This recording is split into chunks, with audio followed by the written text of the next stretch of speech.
1,00,000 మంది శివభక్తులతో కలిసి మహారుద్రాక్ష పూజలో పాల్గొనండి. వెంటనే కాల్ చేసి మీ పేరును నమోదు చేసుకోండి. శ్రావణ మాసంలో శ్రావణ సోమవారం, శ్రావణ శనివారం ఎంతో ప్రత్యేకమైన పూజలు చేస్తూ ఉంటారు కదా. అసలు ఎలాంటి పూజలు చేయాలి, ఎలాంటి నియమాలు పాటించాలి, ఎలా చేసుకోవాలి పూజని అతిగా కాకుండా, దేవుణ్ణి కూడా ఇబ్బంది పెట్టకుండా? అమ్మ మీరే అడిగింది, ఇది బాగుందమ్మా. దేవుణ్ణి భయపెట్టకుండా అన్నారే, అది కొన్నిసార్లు చేసే పూజ శ్రావణ సోమవారాలు ఎప్పుడూ కూడా శివయ్యకి, శివుడికి ప్రీతిపాత్రం. పేరులోనే ఉంది. ఆయన ఉమ అంటే ఉమతో కూడుకున్నవాడు సోముడు. పైగా సోమవారమే చేయడంలో విశేషం ఏమిటి? సోముడు అంటే చంద్రుడు. ఓకే, సోమవారం అనగానే ఆంగ్లంలో ఏమంటామమ్మా, మన్ డే అంటాం. నిజానికి అది మూన్ డే, అంటే చంద్ర సంబంధమైన వారం. సూర్యోదయ సమయంలో చంద్రహోర ఉంటుంది, అందుకని ఆ రోజుకి చంద్రుడి యొక్క ప్రభావం ఎక్కువ ఉంటుంది గనక సోమవారం అని ఉంటుంది. ఆ సోముణ్ణి తల మీద పెట్టుకున్నటువంటి వాడు శంకరుడు. అందుకని అది ఒక కారణమైతే, నిజానికి అమ్మవారితో కూడుకున్నటువంటి వాడు, ఉమతో కూడుకున్నటువంటి శివుడు, అర్ధనారీశ్వరుడుగా ఉన్నటువంటి శివుడిని ముందు రోజు పూజిస్తారు. అది ముందు రోజు ఎందుకు పూజిస్తారంటే, తర్వాత రోజు గౌరీదేవిని పూజిస్తారు గనక ముందుగా ఆయన్ని పూజిస్తే, మరి ఒక్కళ్ళని పూజించే పద్ధతి మన సంప్రదాయంలో లేదు. మొత్తం కుటుంబాన్నంతా పూజిస్తాం. అది కుటుంబ సంస్కృతి. భర్తని దూరంగా పెట్టి భార్యకి మంగళహారతి ఇచ్చి, లేదా భార్య లేకుండా భర్తని ఎత్తినెక్కించుకుని చేసే పద్ధతి లేదు.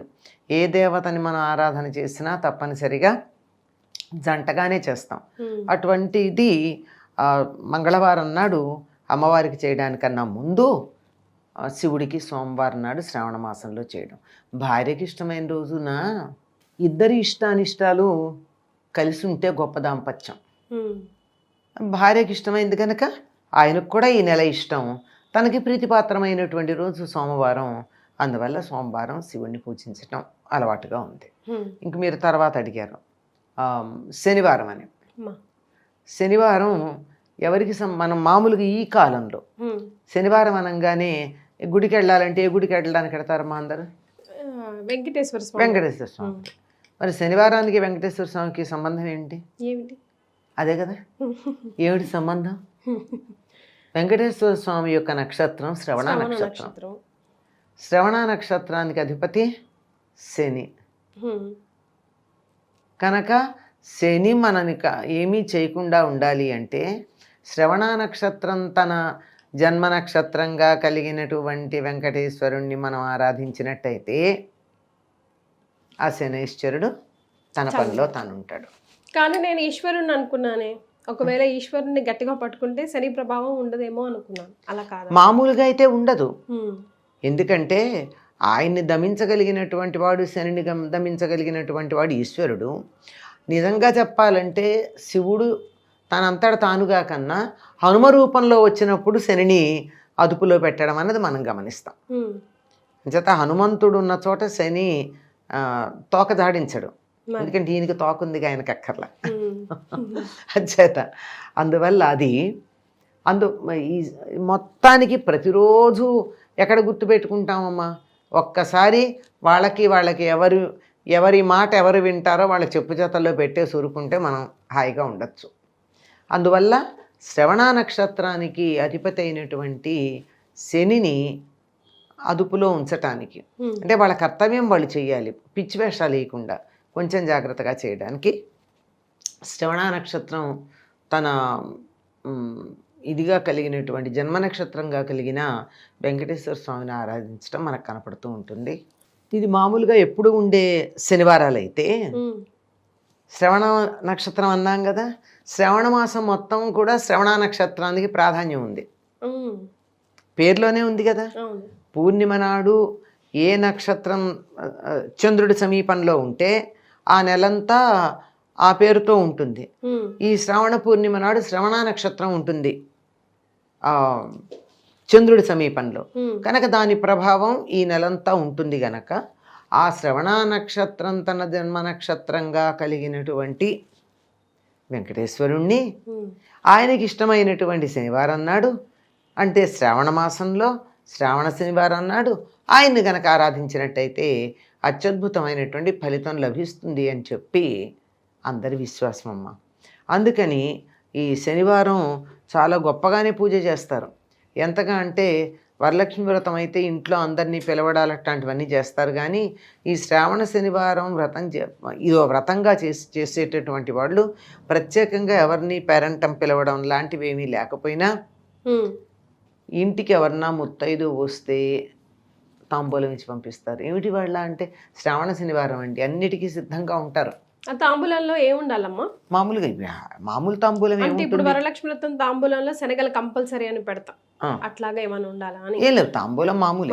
ఇప్పుడు వరలక్ష్మి వ్రతం కూడా కొంతమంది శనగలు ఏం పెట్టారు, మామూలు తాంబూలమే ఇస్తారు. అది వీలుని బట్టి. తాంబూలం అనగానే ప్రధానంగా ఉండాల్సింది ఆకులు, ఒక్క పండు, దక్షిణగా ₹1 కానీనో ₹1/2 పెట్టదు.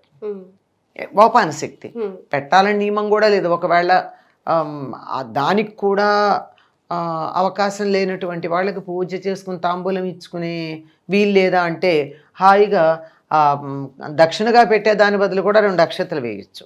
సామర్థ్యం లేకపోతే ఉండి వేస్తే కక్కుర్తికి నీకెంత కక్కుర్తో సరిగ్గా దేవుడు కూడా నీకు ఇచ్చేదాన్ని అంత జాగ్రత్తగానే ఇస్తాడు లెక్క కట్టి. అలాగే అమ్మ, ఇంకో ప్రశ్న, తాంబూలం మాట వచ్చింది కాబట్టి కొంతమంది ఏదైనా గిఫ్ట్లు కూడా ఇస్తూ ఉంటారు. అంటే ఈ మధ్య స్టీల్ ఇవ్వకూడదు, గ్లాస్ ఐటమ్స్ ఏమైనా ఇవ్వాలి అంటున్నారు. అట్లా నియమం ఉందా నిజంగా? అంటే ఎవరైనా చీర సారాగా పెడతారు తాంబూలంలో కూడా, లేదంటే ఒక బ్లౌజ్ ముక్క పెడతారు, లేదంటే స్థాయికి తగ్గట్టు ఏదైనా పెట్టచ్చమ్మా. స్టీలు ఒకప్పుడు వాడేవాళ్ళం కాదు మనం, ఇనుము కదా, ఇనుము మనకి పనికిరాదు అని దేనికి విగ్రహాలు అవన్నీ కూడా. ఇప్పటికీ కూడా పీఠాధిపతులకి వాళ్ళకి ఏదైనా మనం ఇవ్వాలంటే స్టీల్లో ఇస్తే తీసుకోరు, వాళ్ళు ముట్టరు. ఇత్తడి పళ్ళాల్లో ఇవ్వాలి, లేకపోతే వెదురు బుట్టలు ఉంటాయి వాటిల్లో ఇవ్వాలి. అసలు ఇత్తడి పళ్ళాల కన్నా కూడా మనం ఏదన్నా ఇస్తే వెదురు బుట్టల్లోనే తీసుకుంటారు. అవి కండక్టర్ కాదుగా, మెటల్ అయితే కండక్టర్. కానీ ఇక్కడ మీరు ఇనుము దగ్గరికి వచ్చారు గనక ఈ కాలంలో ఇనుము వాడంది ఎవరమ్మా? మరి ఇంట్లో అన్నిటికీ వాడతాం కదా. అంచేత పర్వాలేదని చెప్పేవాళ్ళు ఉన్నారు. కానీ కొంతమందికి ఇస్తే వాళ్ళు ఇనుము ఇచ్చారు మేము తీసుకున్నామని ఫీల్ అవుతారు. దాన్ని ఇనుము అంటలేదు, నిజానికి అది ఇనుమా? దాన్ని ఏమన్నారు ఆంగ్లంలో? స్టెయిన్లెస్ స్టీల్ అన్నారు. చాలా ఇనుము చాలా ట్రీట్మెంట్ పొందింది ఈ రకంగా రావడానికి, ఎంత ప్రాసెస్ అయింది. అందువల్ల పర్వాలేదని చెప్పేటటువంటి వాళ్ళు ఉన్నారు. అది వాళ్ళ ఇష్టాలకు వదిలేయడం అది పెద్ద ప్రమాదకరం అయితే కాదు. నమస్తే అమ్మా.